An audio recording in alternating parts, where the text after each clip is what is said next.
Hello, Sagittarius. Welcome to your weekly reading for November 11th to the 17th. This is for Sagittarius, Sun, Moon, and Rising. We're going to jump right into it. Sagittarius, by the way, really big energies happening right now. And I discuss a lot of the energies happening now in my live streams. So I recently did one. I will add that to the end of the video if you want to watch that. But because we're just focusing on this week, but there's a lot more than. All right, now this is definitely going to be a really big week. It's going to be a really big week of endings and awakenings, is what I am feeling. You see, we got a full moon in Taurus, and it's a really big one. But before we even get there, we do have on Monday, November 11th, Venus moving into Capricorn. I think you're going to really love this, Sagittarius. Venus moving into Capricorn, it's going to be here all month long. And so really harness this energy, okay? I talked a lot about this in your monthly forecast, so I'll go light here. But just think of the fact that, this is just very practical, grounded, focused energy for stability for the long term, for your future, with everything that you desire. We're talking about Venus here. So love, money, creativity, passion, pleasure. But with it being in Capricorn, it kind of brings this leisure energy, right? Business, leisure, Capricorn, a little more, a little bit more serious and hardworking and whatnot than, a lot of the other signs. But, not that the other signs are not hardworking, but that's, just what Capricorn's known for. Now, the reason why I think that you're going to really love this is because Venus, does rule money. And Capricorn rules your second house of income, salary, finances, and whatnot. So you're going to really, really, really see some activity here. Okay. So just keep that in mind. And really, again, just really put your energy out there and go with this energy. It's so nice for you. Venus, as you can see, Venus is actually going to have like a really quick chat with Capricorn before Capricorn leaves. Or Pluto, I'm sorry, with Pluto before Pluto leaves Capricorn for like forever after this week.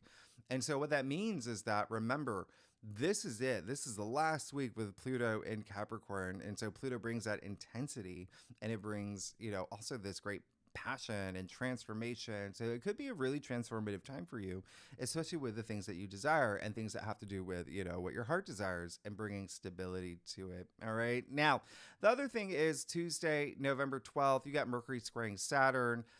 This is a day where I would advise you to avoid signing contracts, making long-term agreements, even verbally, right? Because we're talking about Mercury here. Mercury is in shadow.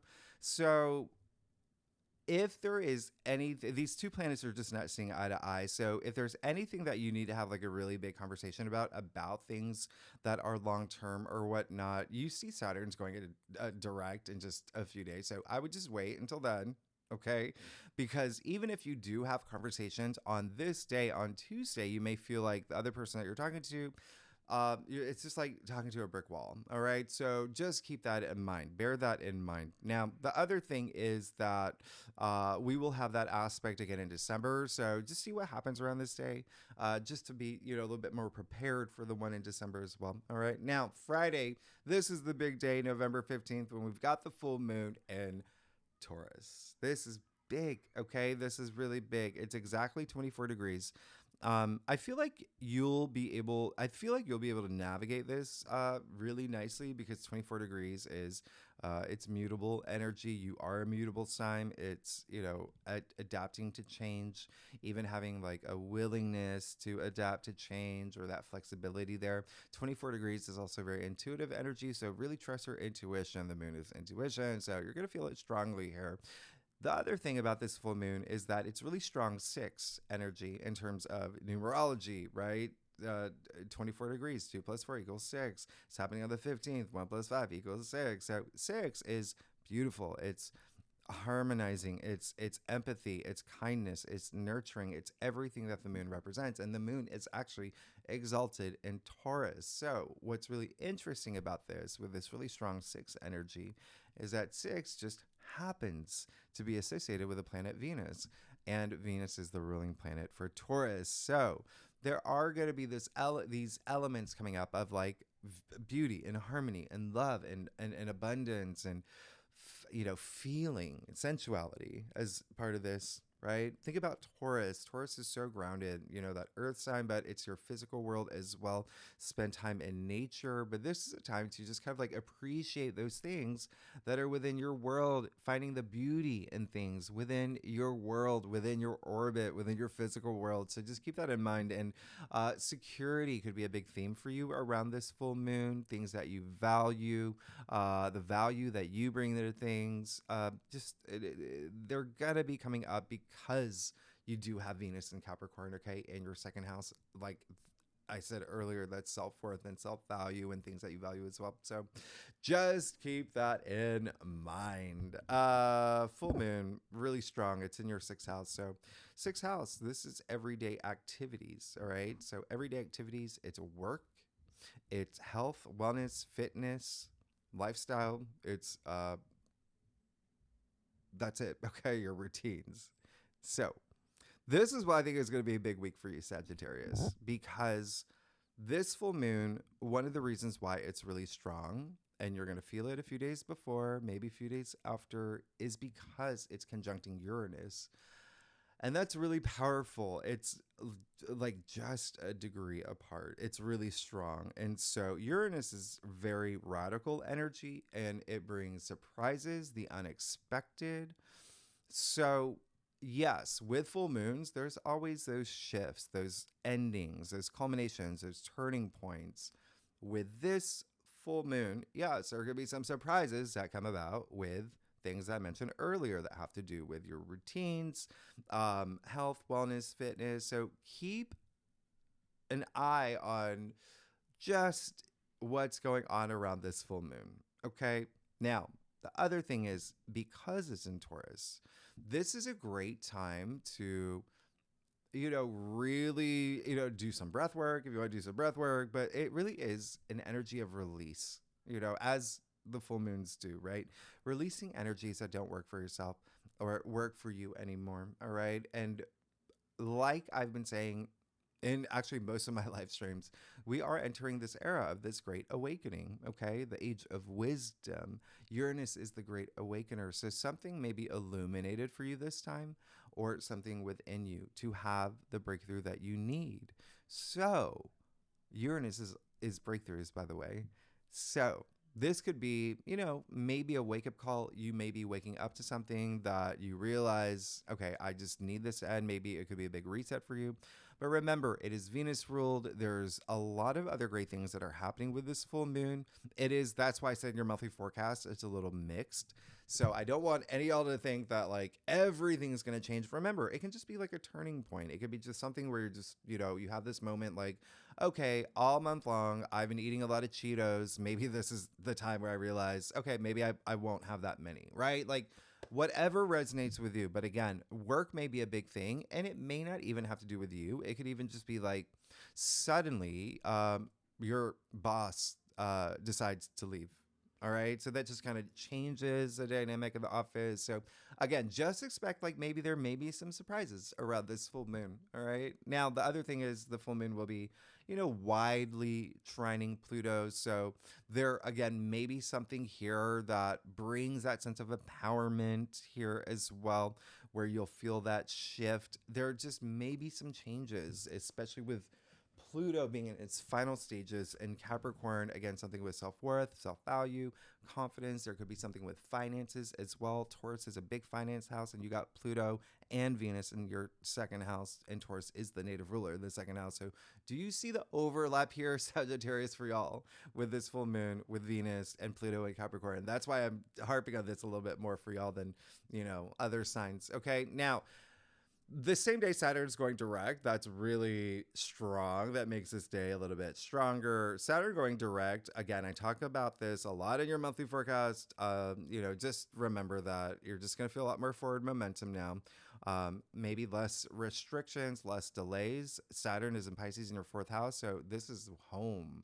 Real estate, this is your parents, this is your children, this is your significant other, this is everything that, like the foundations of your life. Okay, so you could have maybe even over the summer felt like there was some like, okay, I really have to step back and think about some things area of my life. And now you're just like, boom, let's do it. Okay. Setting up these structures, maybe even boundaries if you need them as well. All right. But becoming more of an authority as well. That's what Saturn is, that, what Saturn wants you to do. So, again, just kind of like plugging up any holes that were in your plans, and maybe even you realizing you needed to fix some things up, patch things up on your karmic journey. Remember, Saturn is karma. Lastly, Saturday, November 16th, the sun is going to be opposite Uranus. I actually like this. This is very rebellious energy, but in a way of, let me shake things up. Let me try something different. Let me break away from my routines to see if this works, or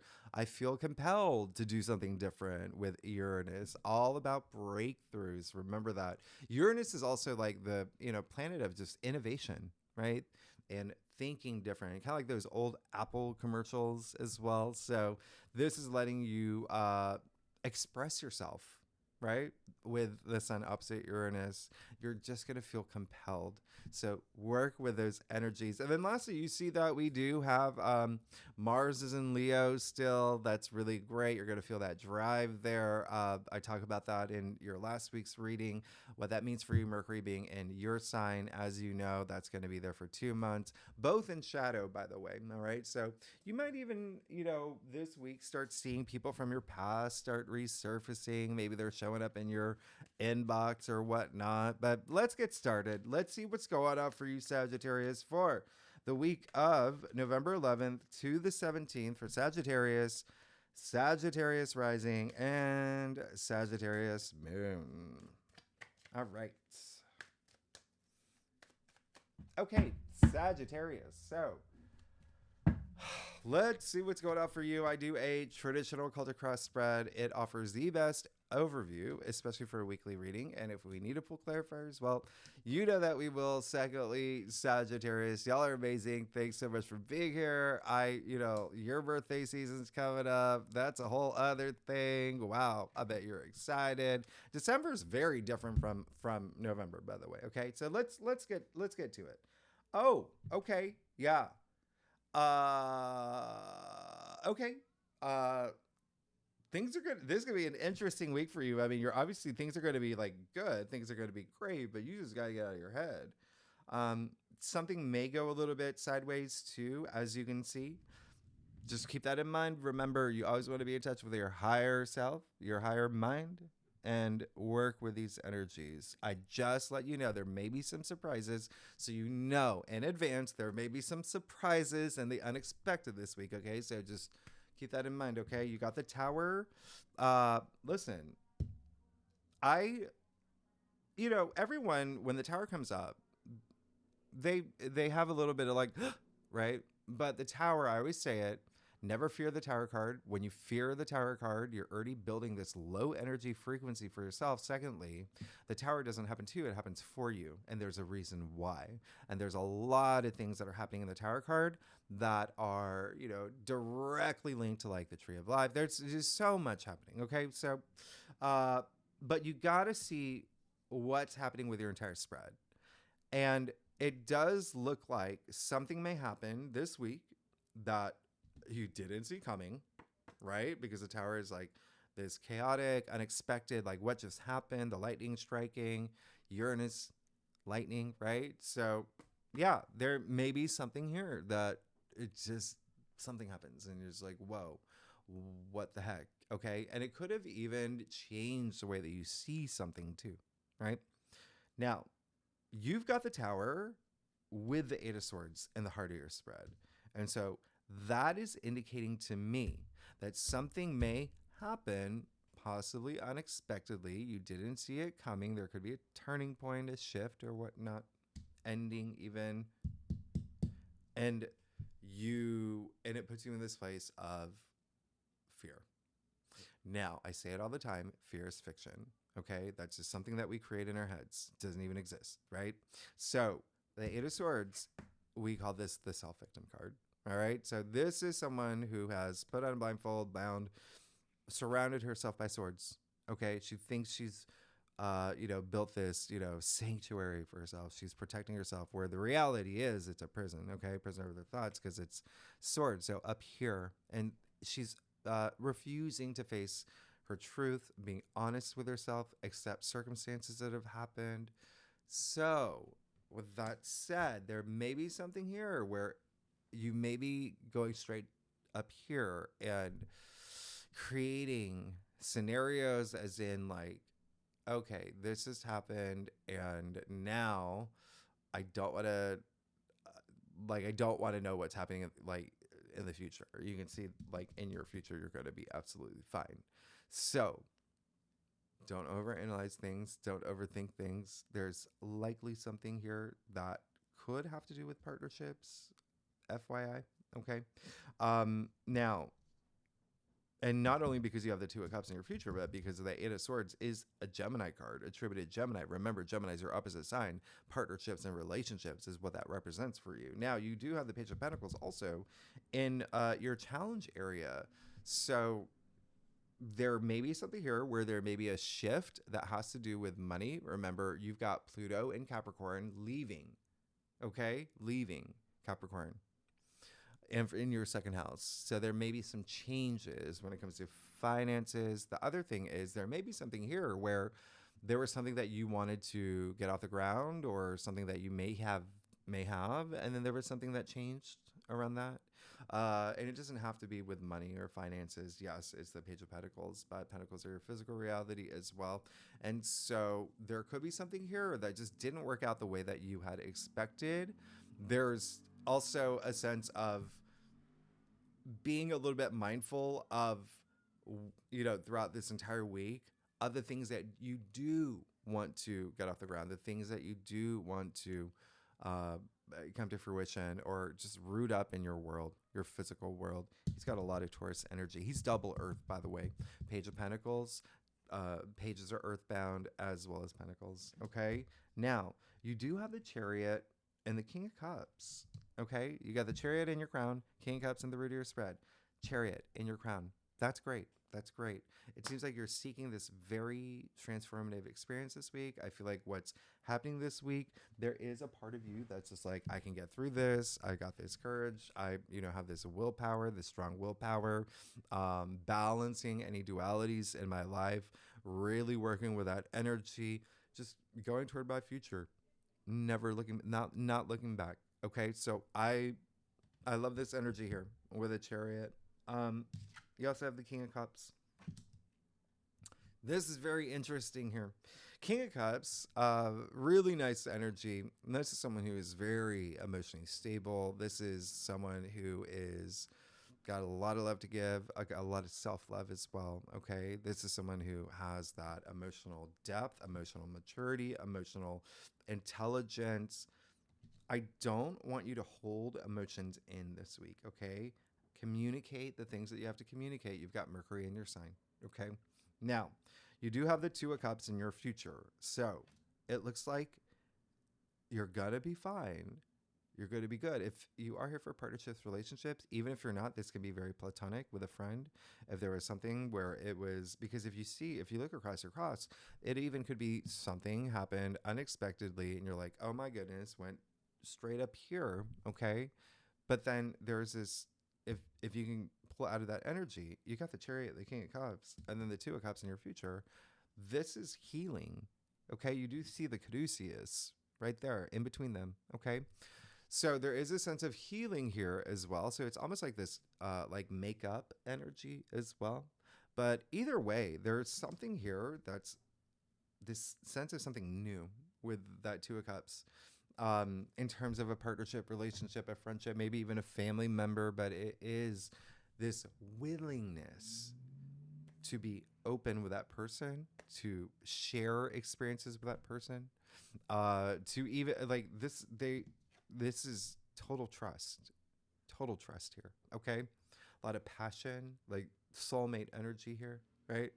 This is, in layman's terms, we call this like the soulmate card, twin flame, true love, all of that.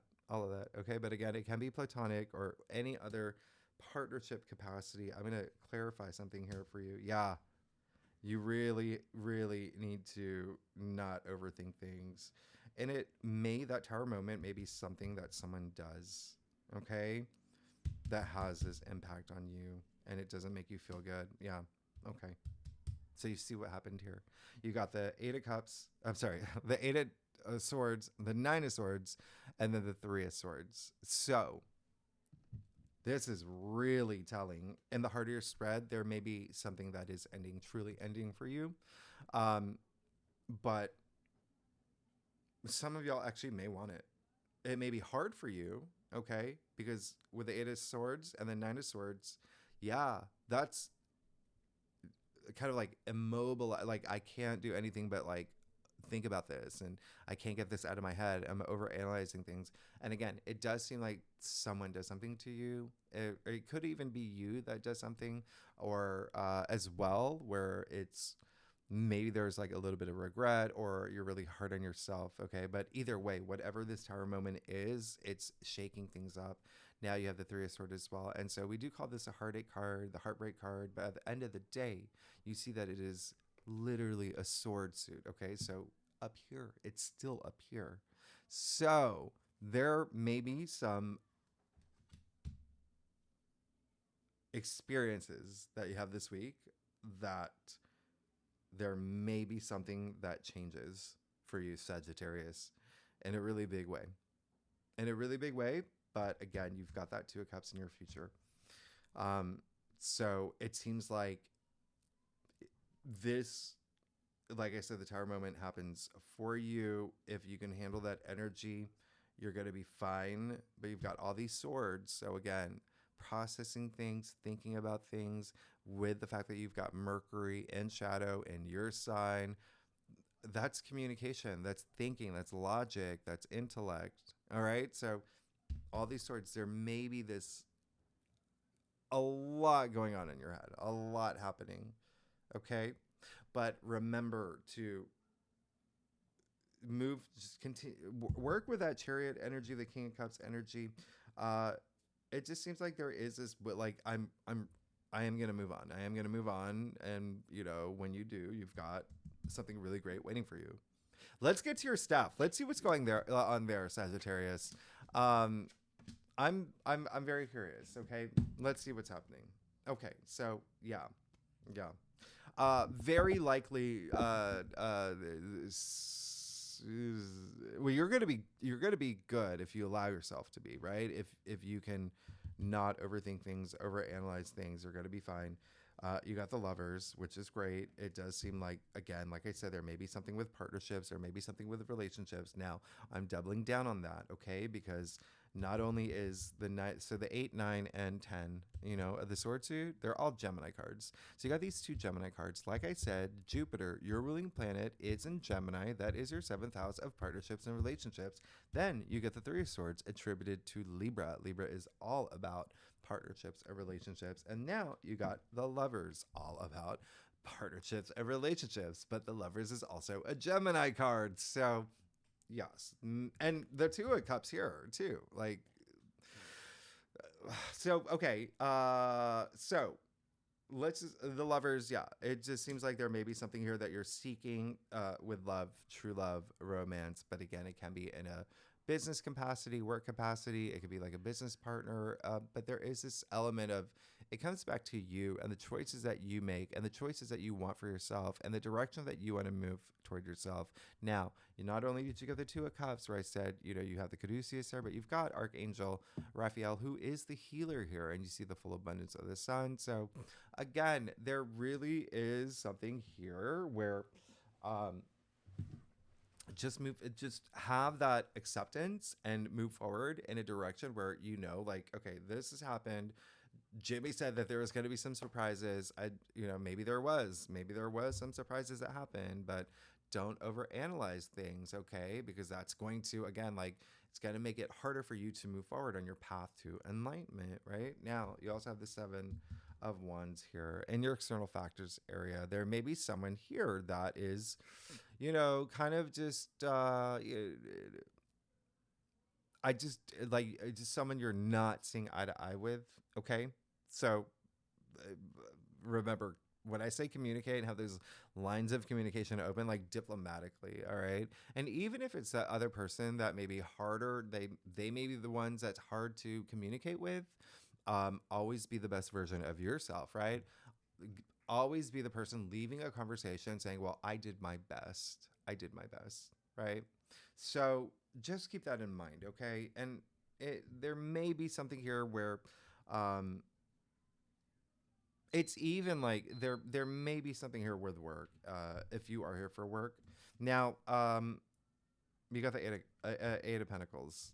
So yeah, there's clearly something that you want to work toward, that you're building stability for, that you're taking this inspired action to reach your legacy, to reach the finish line. Okay, the goals that you have for yourself, not being distracted and really going after the things that you want. There is a sense of like you're willing to put in that effort. Okay. Now, lastly, you got the Empress. So, in your final outcome, so it does seem like, again, if you can see it, if you don't get in your own way here, if you can see it, you've got a lot to look forward to. The Empress is a goddess, a goddess, the only goddess in like you're going to be fine. And you even see the symbol of Venus in this stone-shaped heart here. So again, this card is all about love. It's all about passion. Everything that you desire, you're getting. She gets whatever she wants. She's sitting in this wild, a forestry of abundance. She holds that golden scepter that creates this, like anything she touches turns to gold. You can have whatever you want. But it seems like there is something new, right? With the Empress, card 3, 1, 2 equals new reality, right? The birth of new things. She's even pregnant, okay? So indicating, yes, that's, that could be a thing for y'all. But, but really, like, it really is like new direction, creating something new. Like when I say birth of new things, right? So there's something there. And there is this element with the threes of like, advancement, development, maturation, all of that. But this is really great. This is really great. And then remember that energy of that sensuality that comes with the Empress, and, even sexuality here too. I mean, you've got the Lovers, the Empress, and the Two of Cups. So vibrate at that frequency of, I'm in my abundance era, because I know it's right there on the horizon. I just don't want to overthink things. There's gonna be something here, okay? There's gonna be something here where you may see something, again, unexpected, or possibly something that you thought was going a certain direction is not going that direction. Yeah. Mm-hmm. Mm-hmm. This is there's a lot happening here. There's a lot happening here. But again, you're gonna be fine. I want you to know that you've got a lot to look forward to. Okay? And a lot of it has to do with love, and possibly even, romance and sex and whatnot here as well, in a big way. Okay? And again, if you're not here for relationships, where it seems like you're going to be on the path of something that's magical, like soulmate energy, or even like making up with someone, if there was a little bit of like, there's a career too. Okay. Career could be a thing. Empress, money, right? So you got that Two of Cups, perfect partnership. But again, there may be someone that just a little bit in your path, okay? Or someone that's not like as budgeable and flexible as you want them to be, as you are. But anyway, Sagittarius, this is gonna be a big week. Again, remember, you have a lot to look forward to. If you like this reading, by the way, it'd be great if you like, subscribe, leave comments. Please tell me what's going on. I want to hear from you, especially with a week like this. And next week, well, yeah, it's the big Pluto moving into Aquarius. Okay, Pluto moving into Aquarius, and then happy birthday. You were moving into your birthday season next week. All right, Sagittarius. So, Sagittarius, y'all are amazing. Thanks so much. I will see you next week. Okay, bye bye.